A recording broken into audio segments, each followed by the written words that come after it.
Hey guys, it's Candace. And it's Elena. And you're listening to Cousins on Crime.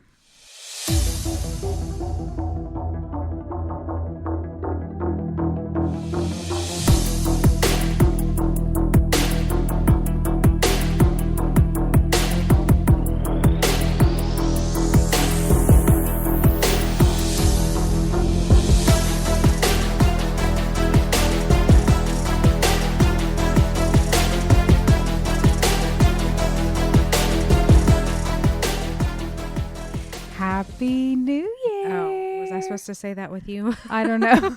Happy New Year. Happy New Year. Wow. 2024. Yeah. Do you remember like in the 90s and we thought 2024 or, Yeah, we thought like yeah, the 2020s. 2000s. Yeah, like even 2020. That's, yeah. It sounds so futuristic. It does. It does. And when I think of like the girls being in a graduating class that's like 2040 something, I'm just like, is that even real? I know. That's not real, is Mm-mm. it? Mm-mm. Yeah. We lived through Y2K. We did. And it was like, we thought we were going to wake up to mass chaos. Disaster. Yeah. And nothing happened. Not a thing. The computers were like, yeah, I can compute this. I'm fine. Yeah. So yeah, I was just talking to my grandmother the other day about it. Like Y2K, everybody thought, Jesus was coming. And yeah, anyway. That's funny. The computers aren't going to know how to roll over to 2000. Yeah. Okay, well, then we didn't do a very good job of inventing the computers, I guess. And now we have Now AI look at us. Oh my listening gosh. to us. I know. Now I can order groceries on my phone, get them Yeah. delivered. What a time to be alive. I have to tell you, Yeah. I struggle sometimes with things like that. I told you last time I don't like going to the grocery store. Right. I don't want to go out of my house. I don't want to shop when I need to do that stuff. And everything's online. I can do all of that from the comfort of my rear end on the couch or laying in bed at night, Yeah. Not And having to that's- take 3 kids to the store. Well, yeah, Right. we've know. We've had that conversation. I know y'all don't want to hear it again, but But you need to hear it again. you need to. It's just a great time to be alive. I know there's a lot of crap in this world, and we talk about terrible things every week, but those are the positives about life. I just think that's one of the beautiful things about Yeah. about life. I would have much preferred to live back in the 50s, probably. Yeah. Simpler times, but Mhm. hey, here we are, Yeah. and I'm taking advantage of modern day. Yeah, I was just listening to a sermon earlier today, actually, about, we always talk about back when times were good, but really there were people in those times thinking that times were bad. Yeah. And so it's just like, it's just a cycle. We're always looking to the past, I guess, to simplify, Right. I think. Times that we knew and Exactly, because we don't know what's going to happen tomorrow. Exactly. So we do like consistency. We like to know stuff. Yeah. As humans, we're always seeking answers. And speaking of the future, Mm-hmm. do you have any, this is so cliche, do you have any New Year's resolutions? I don't. I think I told y'all last year that I don't really do resolutions. I just kind of go with the flow. So, Yeah. I don't know. A quote that I've been saying the last few days is new year, new choices. You Yeah. know, if we just take 1% of every day and just make a good decision, like really think about what you're choosing, then I think that'll make for a better life. Yeah, I like it. Yeah. New year, new choices. New year, new you. Yeah. New choices, new you. That's cool. I don't make resolutions either. I think I'm going to stick with and hone in and doubled down on my boundaries. Okay. And like preserving my energy. Okay. So, as you should. Yeah. When I spend my energy on things that do not matter, it takes away the battery life that I need to give to my kids, and that I need to give to our podcast, and that I need to give to things that matter. Like my small business that I've been neglecting because so it's just, I think I want to focus more on that this year. And so, yeah, just, not getting bent out of shape about stuff that doesn't matter. Yeah. Ooh, that's good. Yeah. Kourtney Kardashian, she gets a lot of flack. Okay. And rightfully so. I get it. She's probably my favorite Kardashian just because she's like, I will not work. I don't want to. The end. And it drives everybody nuts because they're like, you think you're so much better than everybody. But she's like, no, I just want to spend time with my family. Like, I don't need to work. Right. I'm a millionaire. I'm cool. I don't need to work. Yeah. She doesn't care about, she's like, I don't care about being famous. I'm already famous. Like, I'm already rich. What do I need to do? Just let me have my family. Yeah. She's like, I don't. And I think she's kooky in a lot of other ways, but I love that about her. Like that quality that she's just like so unapologetically has her walls all set up, Gotcha. Anyway, I like that. You do you, boo. Okay. I'm gonna do me, boo. Yeah. Okay, boo. Guys, I gotta just tell you what this setup is right now. Lena and I are on the couch in blankets. Cozy. The fireplace is on. We have glasses of wine. We just really need a bearskin rug about now. Yeah. It's very romantic.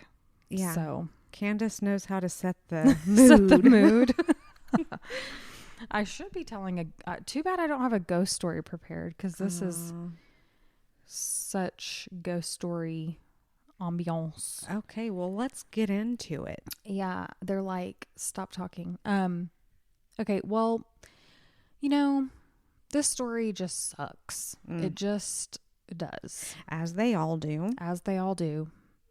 This one is just so, they all are senseless, ridiculous. Like, it's just going to make you mad. So just be forewarned about that. The date was July 9th, 2001, in Cresco, Iowa, a Midwest rural farm town. It was, my notes say it was a town. I'm sure it was. No, the sentence makes sense, but my comma threw me off. Okay. It was a town, as they say, where people don't lock their doors. Okay. Okay. And crime just was not very common. We've heard this before. We hear this all the time about small towns, especially murder. It was just not a thing. In fact, there hadn't been a murder in Cresco for 40 years. Ooh. 40. That's a good run. I mean, that's a long time for not even one murder. Right. So that just kind of goes to show you. So when Officer Kimberly Orth responded to a well check to the home of Angela Hyke, she was not really too concerned at first because, why would she be scared? Yeah. Just going to go check on her. Everything will be fine. Yeah. Angela's friend, Lisa, had called the police because Angela, who went by Angie, didn't show up to work at the grocery store where she was a clerk. So Officer Orth actually knew Angie. Oh. She's like, I'll go. It was a small town. Everybody knows everybody. Mm-hmm. She approached the door and knocked. No answer. So she cupped her hands and kind of pressed her face up against the glass. And through the living room window, she could see that there were candles burning in the home, in the living room. Okay, yeah. This raised a red flag because when she got there, she noticed that Angie's car was gone. Oh. So now she's like, there's a candle burning. Did she leave and forget the candle, Mm-hmm. or something isn't right? So Officer Orth contacted Angie's dad and said, have you seen Angie? And he's like, no. But she filled him in on the situation and he headed over. You see, he had a key, Oh, okay. like a lot of daddies do. Mm-hmm. He had a key to her house. So when he got there, he let the police in. By this time, other officers had arrived for backup. Now, police slowly entered Angie's house, basically treating it like they were clearing the home. So they had their weapons drawn. They wanted to make sure there was nobody in the house that shouldn't be there. And they were looking for Angie, of course. Okay. And I'm sure one of the first things they did was blow out those candles. Lord knows how long they'd been burning in there by themselves. But they're looking around the living room. Then they look in the kitchen, and that's when they found Angie's purse. Oh. That never makes anybody feel good. No. You know? What woman do you know that leaves the house without their purse? Upon further inspection of other areas of the house, they noticed her personal effects. Her other personal effects were present. Makeup, deodorant, toothbrush, hair dryer, you know, things that you would take with you if you were planning to be gone. Right. They started to get the feeling that they were possibly standing in a crime scene. Oh. It was just eerie and it didn't feel right. I think investigators just get that feeling. Yeah, they just know. And I'm sure it's hard when you're standing in someone's home. And this may not have been true for Officer Orth because she may have been in the home before, but other people that, you know, other officers that have just come into the home, they don't really know what they're looking for. They don't really know where you leave your keys, or if it's weird that you're, I don't know. One of the police officers remarked that her sink had dishes. It was filled with dishes, so it looked like she hadn't been there. Oh. I hope they don't come into my house because they'd be like, how long has she been gone? But they just know. You get a feeling. You get like hairs on the back of your neck stand up. And right about now, you might be thinking, well, maybe she took her car somewhere and she knows? just was running real quick down the street. She's coming like back. Maybe she went somewhere. Like, she's an adult. She can do that. And that's what most police officers say. Well, Angie had an 8-year-old daughter. Oh? Named Ashley. And she was also missing. Oh, no. All her stuff was at the home as well. So, you know, the urgency was heightened. So they began a more thorough search of the home. In Angie's room, Officer Orth found a journal / diary of sorts. It was like a date book that has a big thick note section or like notebook. Yeah. So it was kind of like a planner, kind of like a date book, but it had just notes written inside, like plans and whatever. So that seemed really important. So she collected it as evidence. And there were a couple other things that were collected. But there wasn't much out of place or anything that really looked like it could be quote unquote evidence. All they really knew is they had to find Angie and Ashley. Now, Angie was described by her friends and family as very loving, very happy. She was mature for her age, which is how she ended up with a man named Bert Lucas. Right out of high school. He was actually 18 years older than her. Oh, yeah. Holy moly. But he remarked that she just carried herself really, well. Mature. And he didn't even see her as some young thing, she was very mature for her age. They dated for a while, but they never married. Their union, however, did result in a child, Ashley. Shortly after they had her, they split up. Just wasn't working out. No. Bert and Angie's split was amicable, and they remained cordial. Ashley was described to be just like her mama, vivacious, energetic, sweet, a little cheeky, like most little girls. Her dad, Bert, said that she'd sneak up on you and just giggle, like try to scare you. Oh. But before she could scare you, she would like crack and giggle. Get too excited. Yeah. She seemed like so much fun. So they ended up putting out a bolo for Ashley and Angie, for Angie and Ashley. And they began canvassing the neighborhood.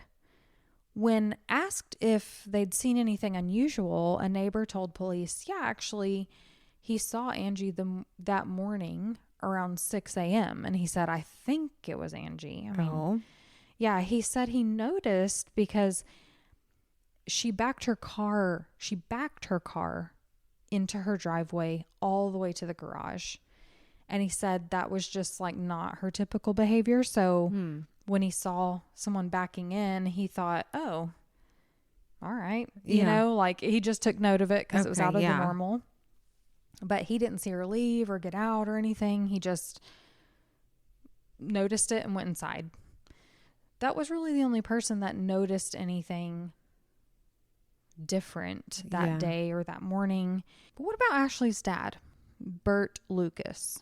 So they wanted to talk to him, of course. He's Angie's ex. You always want to talk to the ex, especially when there's a child involved and there could be custody. You know, they don't know.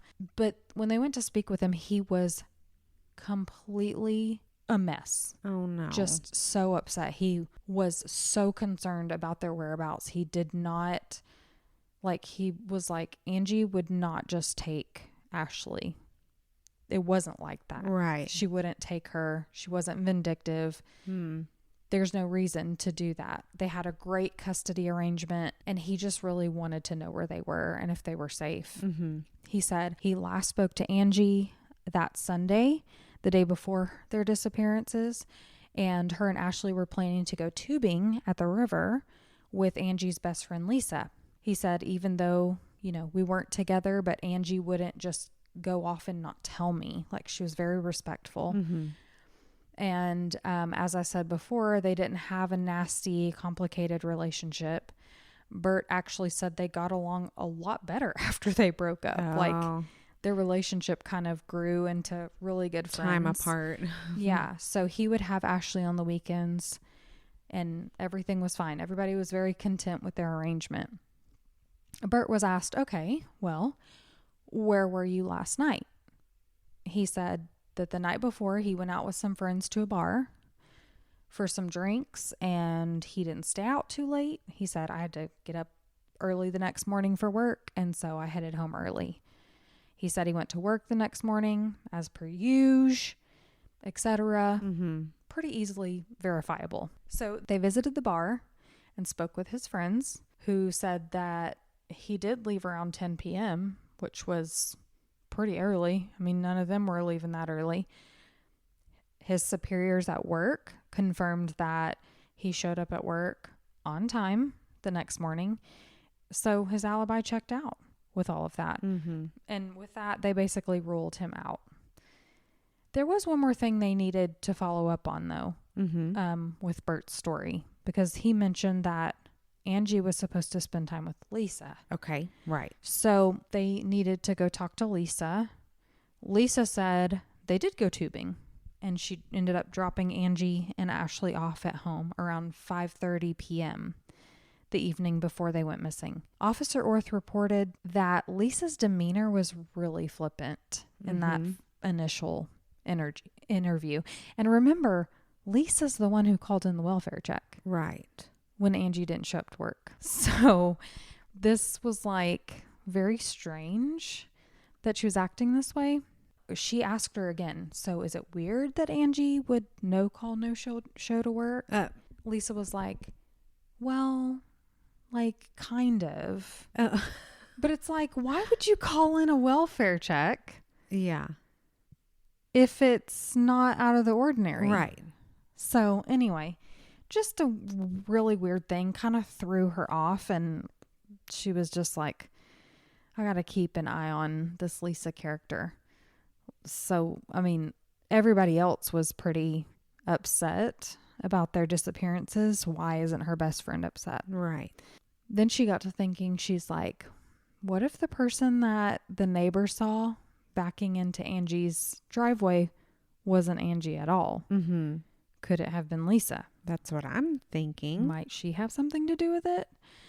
But police checked with the grocery store manager, and Lisa's shift at that store started at 5 a.m. that morning.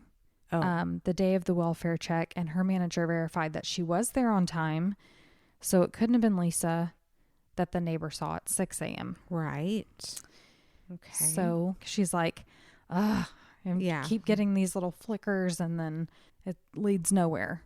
Now, the day after the disappearance, Officer Orth wasted no time covering all her bases. Like I said, she went to talk to Bert. She talked to Lisa again. She's pounding the pavement, talking to neighbors.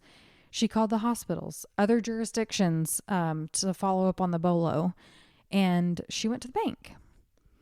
Bank records showed that there was no activity after July the 8th, so the day before they went missing. Additionally, in the recent days or weeks, there was nothing that was significant regarding any like large cash withdrawals or transfers or anything else that would set up alarm bells or shed light on where they were. You remember the Robert Hoagland case when they went to look at his bank records and saw that he withdrew like $700 before he went missing? Right. So that's a red flag. You know, if she had withdrawn a lot of money, then they would be like, okay, maybe she left on her own accord. Right. So, but she wouldn't have left the candles burning. Right. Yeah, definitely not.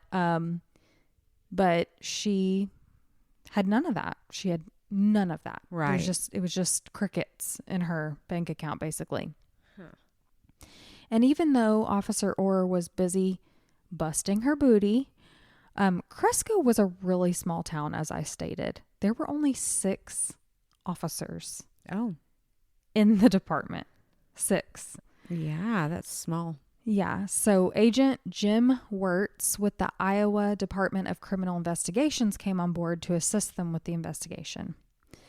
Not only was it a huge help to have more hands on deck, but this also provided the department with resources they may not have had at their disposal. And the case was now garnering national attention at this point. So that was awesome. It was on the national news that bolo was still in effect. Search parties had formed.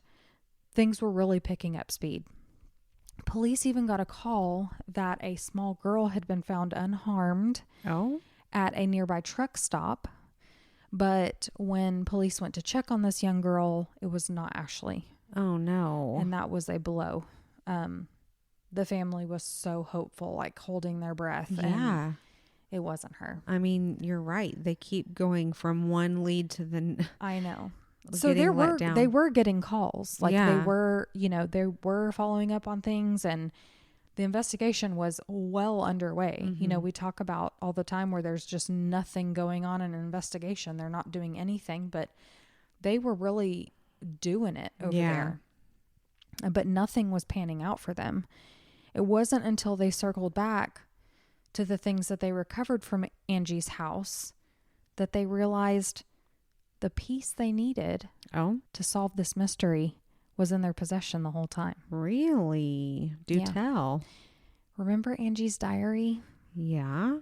Well, they were reading through it, as you shouldn't do, but as you should do if someone's missing, to see what she'd been up to in the days preceding her disappearance. What were her plans? What were her thoughts? What was she doing? Who was she with? Who was she going to see? Was the tubing written down? And they came across some information that suggested that Angie may have fancied somebody. Uh-oh. Yeah. In her diary, it mentioned that she had gone to a carnival and met a guy there.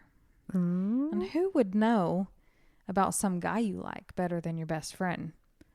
So they were like, we need to talk to Lisa again about this, these notes. Like, does she know about this diary? Lisa was like, I've never seen that before. Like, she had never seen her date book or diary, which I thought was interesting. But Lisa said, oh, yeah, she met some carny named Clay. Can I say carny? Is that offense?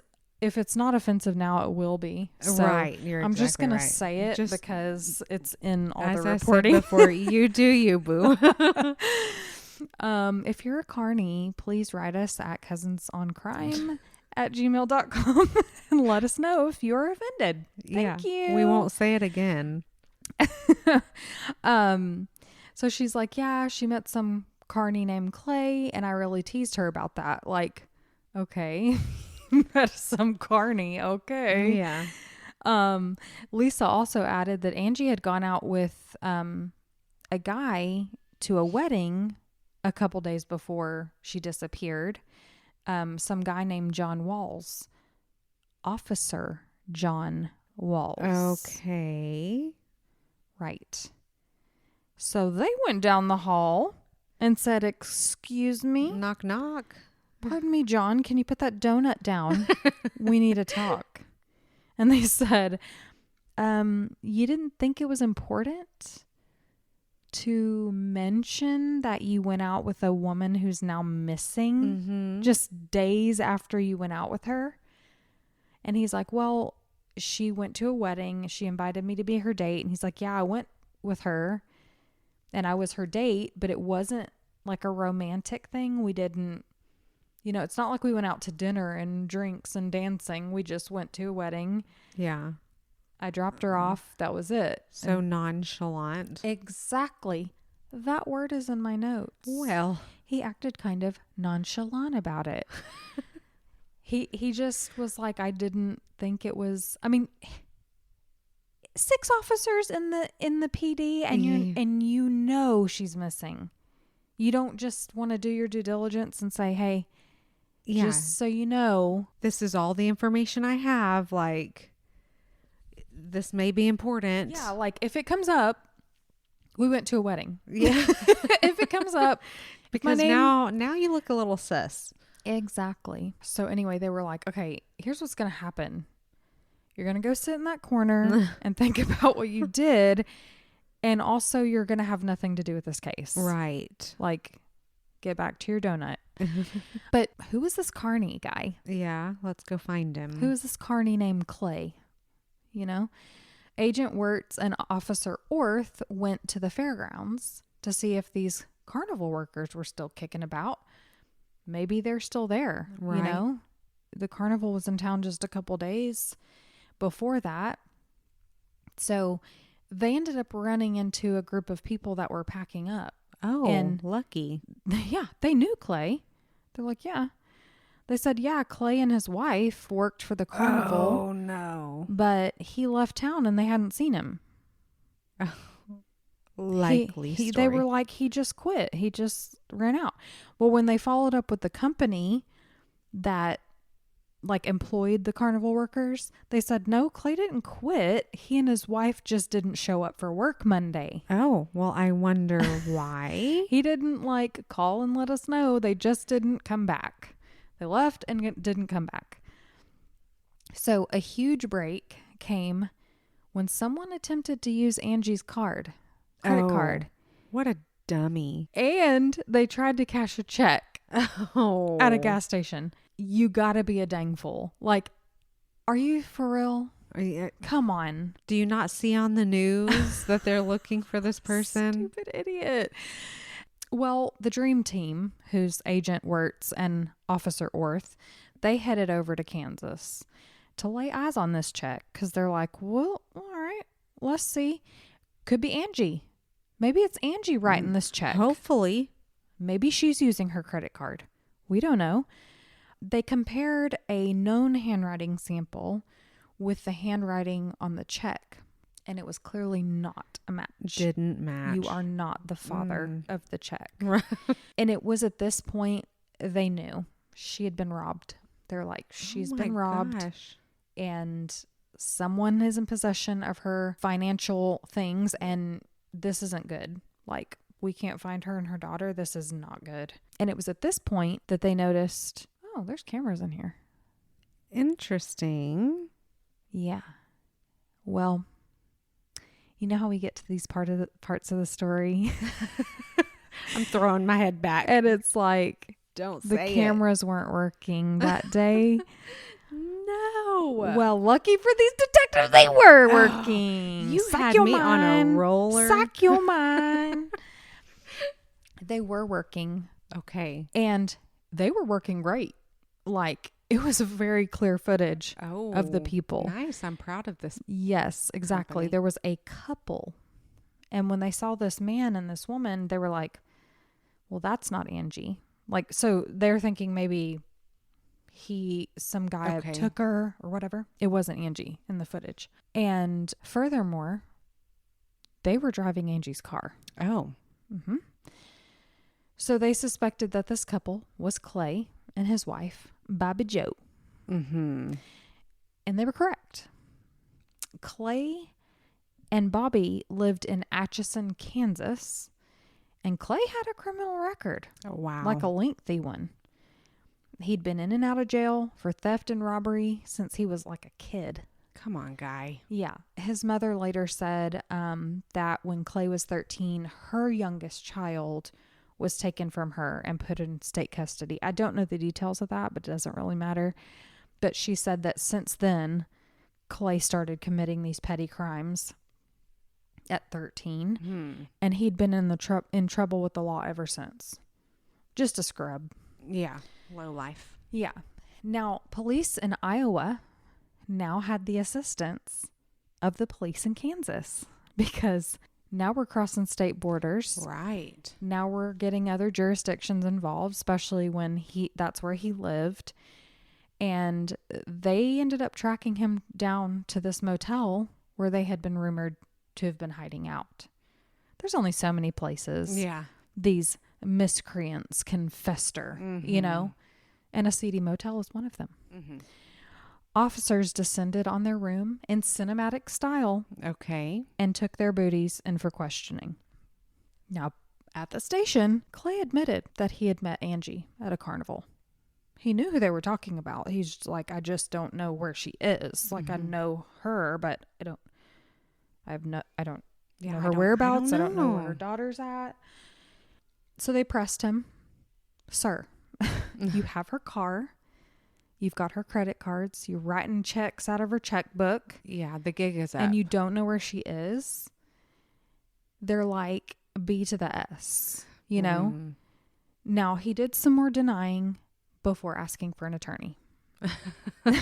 So that's probably the one smart thing he did. Oh, yeah. Now, in another room, they got Bobby Joe. Mm-hmm. She was being questioned. And initially, she did the same thing. She denied. She didn't even know who this woman was. She never even admitted she knew who this woman was. Don't know Angie. Don't know her daughter. Don't know where they are. But once Officer Orth said, well, a neighbor saw you in her car the morning of July the 9th. Mm-hmm. Tell me how that's possible. Of course, we don't know, if it was her at this point, but we can assume it was brilliant. Yeah. And she cracked. She cracked open like an egg. Good. She said that Clay took off the night before on a bicycle and he was gone for quite some time before returning early the next morning in a car. And he said, get in. Oh. She's like, where'd you get this car? Where are we going? He's like, we're getting out of here. But first we have to stop off somewhere because I killed a woman and her daughter. Oh, no. And you're going to help me clean up this mess. Wow. Yeah. So they drove to Angie's house in her car. They picked up Angie's and Ashley's bodies, put them in the trunk, drove to Kansas, and they did back up in the driveway, by the way. They got a shovel from Clay's mother's home and drove to a nearby park where they buried the bodies. Bobby said she only went along with this because Clay had threatened to kill her. She's like, look, he burned me with a cigarette lighter. Oh. The cigarette lighter out of the car. Okay. She had a big burn on her arm. And they're like, okay, well. You could have done that to yourself. Yeah, exactly. Bobby seemed really remorseful and she was crying. She felt, she looked kind of shattered by the whole thing. She even told them exactly where they could find Angie and Ashley. And their bodies were found in a wooded area near Atchison State Fishing Lake, in a shallow grave. And their families, of course, absolutely destroyed. Like, I can't even imagine getting that phone call, holding your breath. Yeah. And getting a phone call that someone thought your loved one was so unimportant for this world that they not only ended their life, decided you don't need to live anymore, but then they took their remains to another state, from their home, and buried them in a isolated, muggy, humid, snaky, nasty wooded area alone. Unimaginable. Like, how could you do, like, just toss them out like that? Anyways, I digress. With that, July 18th, 9 agonizing days later, after the girls had gone missing, Clay Thomas was arrested. They brought his rear end back to Iowa to face the music. Good. Now, they had Bobby's confession. They had discovered the bodies. Clay was backed up against a wall. He had to confess. And he did. He ended up confessing to the murders. He said that he and Bobby Joe were kind of at the end of their rope, out of money. The carnival wasn't bringing in much money for this big fat loser. I mean, there are other jobs you can go get. Do something else. So when he met Angie at the Tilt-A-Whirl in June, he saw a vulnerable young woman and maybe she had a little more than he did. So he thought, this always amazes me about people who, rob. It's like, what was your expected haul? Right.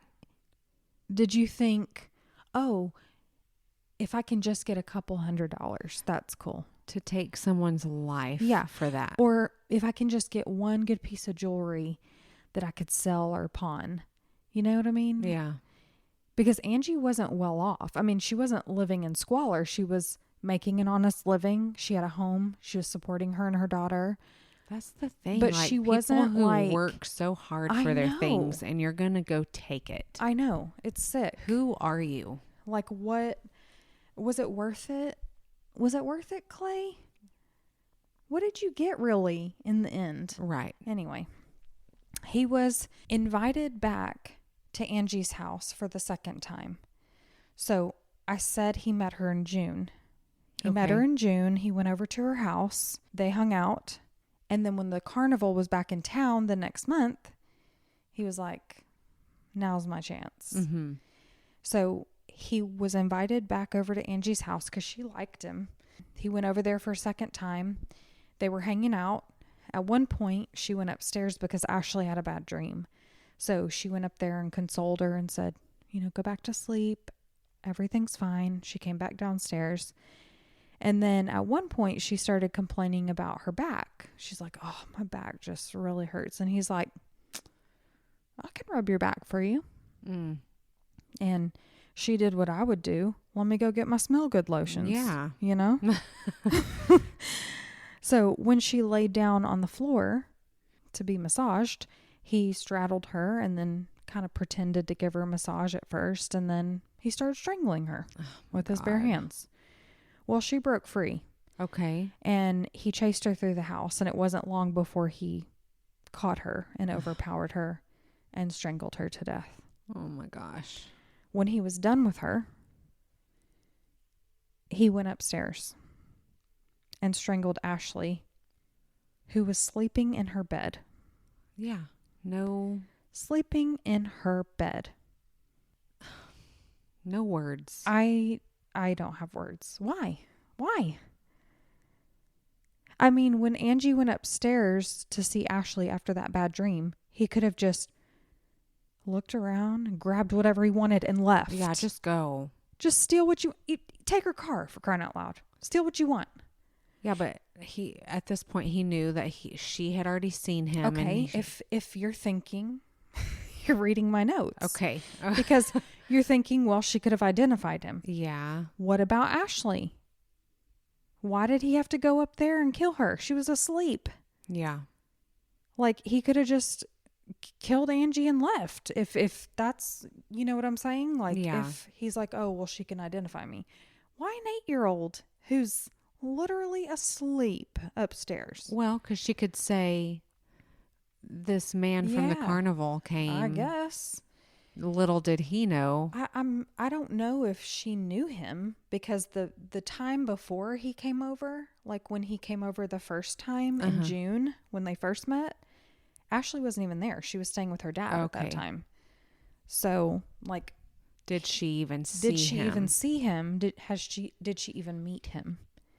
Angie doesn't strike me as the type who would have had men in and out. Like, she seemed like really protective over her daughter, so she probably waited till she went to sleep to have someone over, you know. For him, it was just a opportunity. Yeah. I mean, by his own admission, she was upstairs in bed, asleep. Like, no just reason. Despicable. Well, police chose not to charge Clay's wife, Bobby. Whatever her name is, because they genuinely believed her claim that she was forced into helping Clay bury the bodies. That was really surprising to me. Not even a lesser charge of like abuse of a corpse or accessory after the fact. Yeah. I mean, I just feel like there are so many other lesser charges they could have slapped on her. Yeah. Because she did the crime. She tried to lie about it. I'm really conflicted about this. I didn't see much reporting about the details about her and like her involvement or lack thereof or whatever, but I really hope they did some investigating. Like, did they talk to her friends and family and say, was she this battered woman? Was she scared of her husband? I mean, she knew who she was married to. Right. So this wasn't like he showed up with a car and was like, I committed a crime. I murdered someone. She knew she was marrying a criminal. Right. So, I mean, I know that abuse victims, they get stuck and they... But if he's going off traveling around with this carnival, just let him go. Like, you don't... I don't know. Yeah, she worked with him. And, you know... That's what I mean is like, did they look into this further? Was she really some victim? Like, I don't know. It's just, it's a question mark for me. If she was, then I really hope she's doing well. But I don't know. It's just kind of curious to me. Well, April 4th, 2002, Clay's trial started. In opening statements, Clay's defense attorney, Letitia Turner, informed the jury that she wouldn't do much in the way of disputing the charges. However, she urged them to understand that he did suffer a head injury as a result of an accident just 5 years before that, when he was 18 years old. She said he suffered the serious brain injury that left him in a coma for a few days. And ever since then, he had been incapable of knowing right from wrong. Well, then why was he let out to just roam the country? Further, the defense claimed that his inability to plan or premeditate was impaired by this brain injury. So that's the element the state is going after, that first-degree murder charge. He couldn't plan this. He couldn't premeditate this. Like, he's completely unable to do so. Well, the prosecution contended that Clay knew good and well what he was doing. Yes. Just like all the other crimes he had committed, you know, since his head injury. He met Angie at the Howard County Fair in June of 2011, a month before her murder. They explained how they had already met. You know, this was the second meeting that he was going over, and he planned to go over there. He planned to kill her. And, you know, premeditation is that blink of an eye. You know, Blink of an eye, you pull a trigger. That's premeditation. Yeah. In the state's eye. That's all they need. You had your finger on the trigger and you had a chance to not do it. Yeah. But you planned and chose to do it. That's premeditation. That's all they need. Yeah. So they had all of this. He planned to go upstairs. Yeah. He planned every step. He did that not he have took. to. He could have turned right around. Exactly.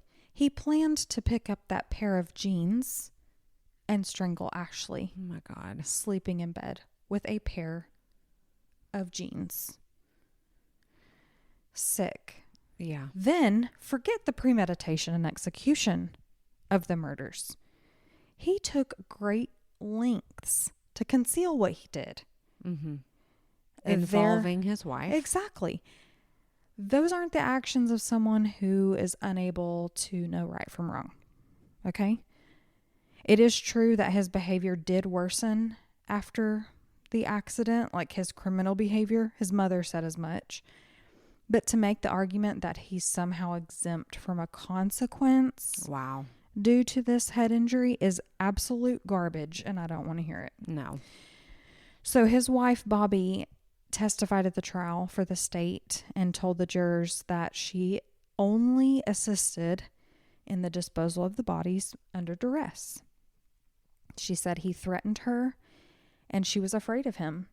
But the defense came after her on cross. They said, then why'd you lie to police? You lied multiple times to police. Yeah. Like, you had why several chances. did you flee? Why did you hide out in a motel? Like, why were you hiding? And she just said, I was scared. And besides, she wasn't on trial. So Yeah. she was like, I was scared. And she did come off a little frustrated in the trial, which I get. And again, the defense was not arguing the charges. They were arguing, I guess, the quality or the tier of the charges, the first degree murder. Okay. But the jury had deliberated for less than 2 hours. And they have found Clay guilty of 2 counts of first degree murder and sentenced him to life in prison. Bye. I don't know what Bobby Joe is up to these days. We know Clay's rotting at the Mome, going to the commissary with his little nickels and saying, can I have a Pop-Tart? Some ramen Probably noodles. some great value Pop-Tart. Not even Pop-Tart brand, but like Walmart brand. But hopefully Bobby is not committing other crimes. Maybe she learned her lesson. Maybe she married some guy on Wall Street and she's living in a mansion right now, raising her 5 kids and has a nanny. Maybe she really made something of herself. Well, I would hope so, because you owe it to Ashley and Angie to turn your life around and make something of yourself, since they didn't get to. Yeah. I mean, I wonder what her life, like what kind of turn her life would have taken. Right. Maybe she would have worked at that grocery store forever, but she was happy, content. She was providing for her daughter. They were comfortable and happy, and her daughter was just happy. Like, she would have gone on to get married, and who knows? Possibilities are endless. I hate it. I hate that their storyline, their timeline just stopped. It stopped. And for what? For what? So he could drive her car to another state and not get to use her checkbook? Right. Idiot. You said it earlier. Senseless. It is senseless. It's senseless of the highest order. Yeah. This reminds me of that case where the girl went over to the guy's house just so they could rob him. You know what I mean? Like that little pissant girl. What was her? It's like 17. She met that really sweet guy, and he had all these hats. I can't remember his name. Hilaire. Adam Hilaire. Yes, Adam Hilaire. Yes. So moral of the story is like, go get a job. If you don't like your job and you think, oh, I'm just going to take from others. No. Stop it. Anyways, it just really infuriates me. I cannot stand people who leech off of other people. Girl. Yeah, like, just work hard. Like, be something or to be don't work proud hard. of. Work part hard. Like, go get an office job and play solitaire all day.